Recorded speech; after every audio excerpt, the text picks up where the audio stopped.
Nambalam, you have 14 minutes. Me?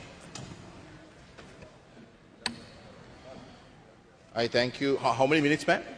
14 minutes. Thank you. To be honest, Honourable Presiding Member, I take part in this debate quite reluctantly.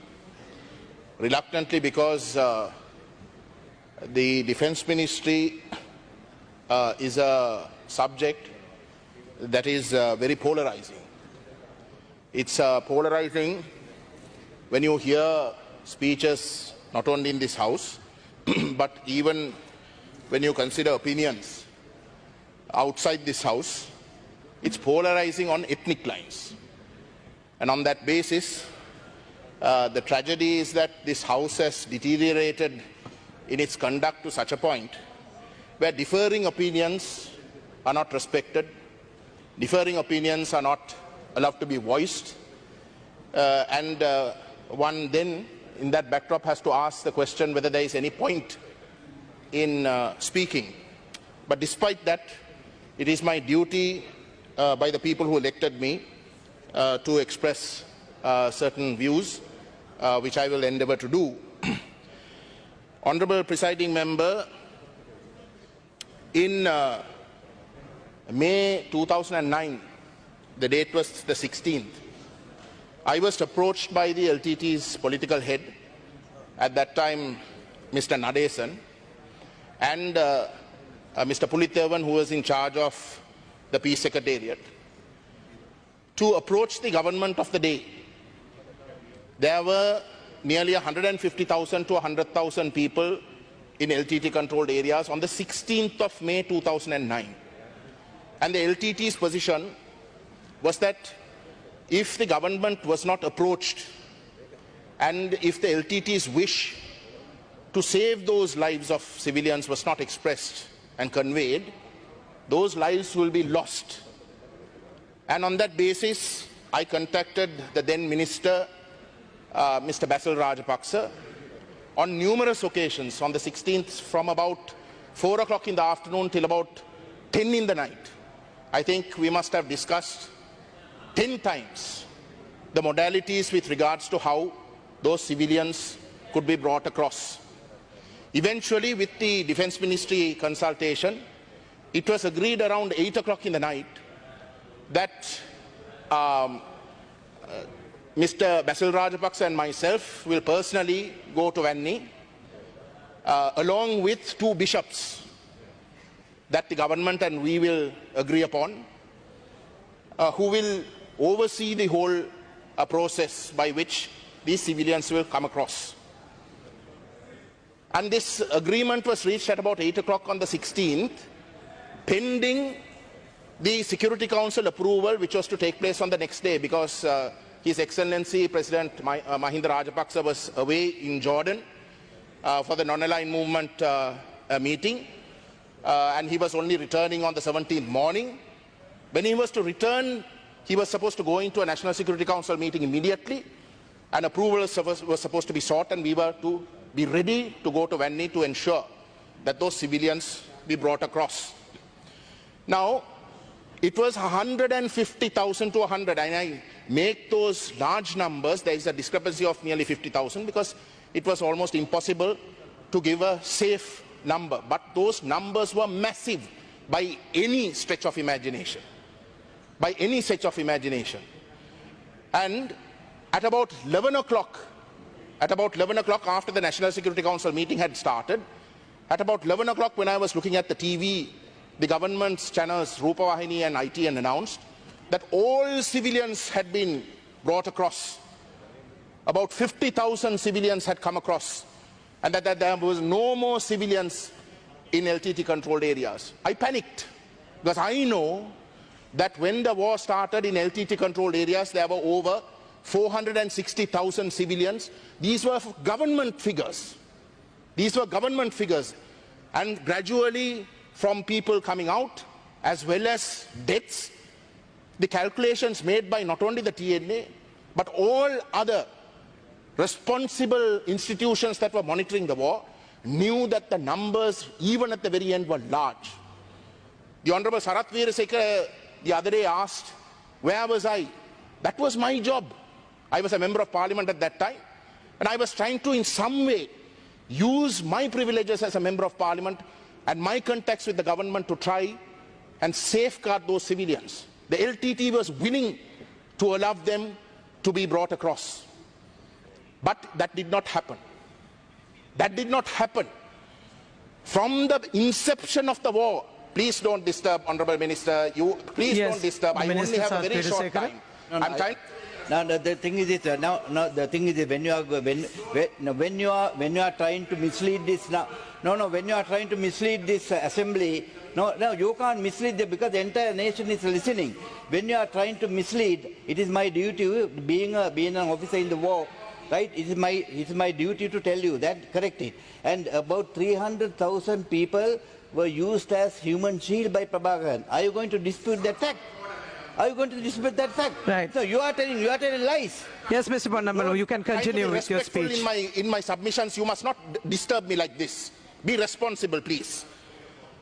Yes, Mr. Sarath Veerasekara. I am not arguing with you. I am giving you some more details. 19th April, we attacked the LTT line at Pudumatalan, took 120,000 civilians out. They are all recorded everything. Hold on. Then on the, let me finish. Listen. 16 night. Again, May. Yes, Honourable Member Ponnambalam, you can continue with your If speech. this is going to happen, then I might as well stop speaking. If you are going to allow these members to disturb me, We are running short of time. Yes, you can finish it in a jiffy. Yes. there is Yes, no Mr. point in Fonseca. allowing me to speak in this way. All right, Mr. Sarath Veerasekara. 16 night, nobody came, you never came. Army attacked the Mullatiu line and took 85,000 out. Yes. So these are the facts. Right, Mr. Ponnambalam, you can continue with your speech. So 460,000 more civilians were in LTT controlled areas when the war began. But the government from the very inception was saying that there were only 70,000 civilians in LTT controlled areas. You can't deny that. Food and medicine was sent for only 70,000 people. Only 70,000 people, Honourable Chairperson. That is the truth. That is what the government did. And eventually 320,000 people came out. They were kept in Manik Farm and various other places. So when you have a situation, Honourable Presiding Member, where a government lies about the numbers, where the government sends only a fraction of the population's worth of food and medicine in a war situation, what is the intention? Even on the 16th of May 2009, I personally am witness when I contacted the Honourable Basil Rajapaksa and conveyed to the government that the LTT was willing to lay down arms to allow the civilians across safely. That war was not stopped. What is the intention that you can derive from that? Isn't it the intention to destroy in whole or in part? Isn't it that the intention that is being demonstrated? This is the reality that is known to the Tamil people, Honourable Presiding Member. That is why I said this ministry is the most polarizing ministry to speak on. This is the reality that we live with, where over 164,000 people are unaccounted for. Unaccounted for. So when that is the situation, Honourable Presiding Member, a responsible government, today Honourable Member from the opposition stated that over 52 senior members of the military don't get visas to countries. Why? Why is it that members so senior are being denied visas? Isn't it the duty of the government, therefore, if these senior members in fact are innocent, to prove their innocence? Isn't it in your interest to do that? Isn't that what we are asking? Have an inquiry. Agree to an international inquiry. You have nothing to hide, then why do you shy away? Don't do that. Don't do that, because for as long as you shy away, Pramitha Bandara for as තෙන්නකෝ long as you shy away, Honorable member, LTT gave weapons to children, underage children, bombs and cyanide. Honorable Ponnambalam. so for as long as you shy away, not only will your own image in the eyes of the international community be run down, but you will continue to polarize society within this own country. The defense ministry, honorable presiding member, is so polarized that as far as the Tamils are concerned, you should change the name of the ministry. The ministry should be called Tamil Genocide Ministry or Anti-Tamil Ministry. That is how we feel. That is how we feel. Why do you deny that? The Honorable Sarath Veerasekara, he is now in charge of police. He stands up in this court, in this house, and says that the honorable members of the TNA must be banned. He says that the honorable members of the TNA must be banned. Sumith මන්ත්‍රතුමා. මන්ත්‍රීතුමිය මුරාසනසුඩ විශේෂයෙන්ම අපේ මන්ත්‍රීතුමා අදහස් දක්වුවා මෙතන මේ අමාත්‍යාංශය දෙමළ ජාතිය ඝාතනය කරන අමාත්‍යාංශය නම් කරන්න ඕන කියලා. මෙතුමා සම්පූර්ණ ජාතිවාදීව පුරනවා. පොන්නම්බල මැතිතුමා ඔබතුමායි කතාව කරගෙන යන්න. The Honorable Sarath Veerasekara, the Honorable Sarath Veerasekara stood up shamelessly, a man who is in charge of policing. A minister stands up and says that the TNA must be banned. They must be thrown out of this house. Is this what a minister who is in charge of policing says? The Honorable Mahinda Samarsinghe on the 23rd made a speech. The poor member thought that he was praising. The poor member. Honorable member, you have 2 more minutes. The Honorable Mahinda Samarsinghe boasted that President Mahinda Rajapaksa didn't want to allow the civilians to come across. When there were different countries, different individuals like myself trying to intervene to save those civilians, the Honorable Mahinda Samarsinghe says, he boasts, saying that President Rajapaksa didn't want the civilians to come across because Prabhakaran might escape. For one man, you chose to destroy thousands and thousands of lives. That is what is called war crimes. That is what is called genocide, where you choose to destroy the lives in whole or in part. For God's sake, honorable member, please, for God's sake, the future of this country is going to get an inheritance of this culture. That should not be allowed. There are senior members on this front bench. They are not racist. I know they are not racist. There are people who might have differing views. But at least they are not racist. But that cannot be said. Of senior members who are being appointed today. And that too to appointments on security and on public security. Are you allowing this language? ගරු මන්ත්‍රීතුමා කරුණාකර වාඩි Are you වෙන්න. allowing this language? These are hooligans, honorable member. These are not Chairman honorable Mansma. members. These are hooligans. කරුණාකර මන්ත්‍රීතුමාලා එතුමාට කතාව කරගෙන යන්න ඉඩ දෙන්න. ඔබතුමාගේ අවසාන මිනිත්තුව කරුණාකර මන්ත්‍රීතුමාලා වාඩි වෙන්න. So it is on this basis, honorable. ඔව් චාමර මන්ත්‍රීතුමා. දිවුරුන් දීලා තියෙන්නේ මෙතුමා දිවුරුන් දීලා තියෙන එක ගැන අපිට සැකයක් තියෙනවා. මොකද අපි දිවුරුන් දීලා තියෙන ඔක්කොම මේ රටේ දිවුරුන් දීමේ අපි කවුරුත් දිවුරුන් දීලා තියෙන මෙතුමා දීලා තියෙන දිවුරුම වෙන විදියකට. මේක මේ මහාර දිවුරුම මේ Honorable Ponnambalam, please continue with your The TNA will speech. give me some of. ගරු මන්ත්‍රීතුමාලා එතුමාට කතාව කරගෙන යන්න එතුමාට තව මිනිත්තුවයි තියෙන්නේ. Madam, the TNA is willing to give me some of their time. I just want to make a few points. You call yourselves a defense Yes, Honorable ministry. Sridharan. You call yourselves a defense ministry for the whole country. Honorable Sridharan. அஞ்சு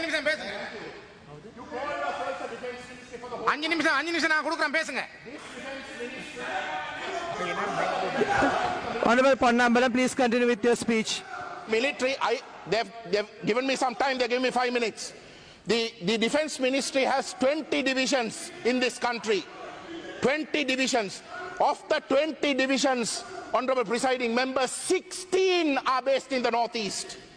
16 are based in the Northeast. There are 6 headquarters, 4 are based in the Northeast. Whose defense? Who is your enemy? You claim here that it is only the LTT that's your enemy. But it is the Tamil people that you're oppressing.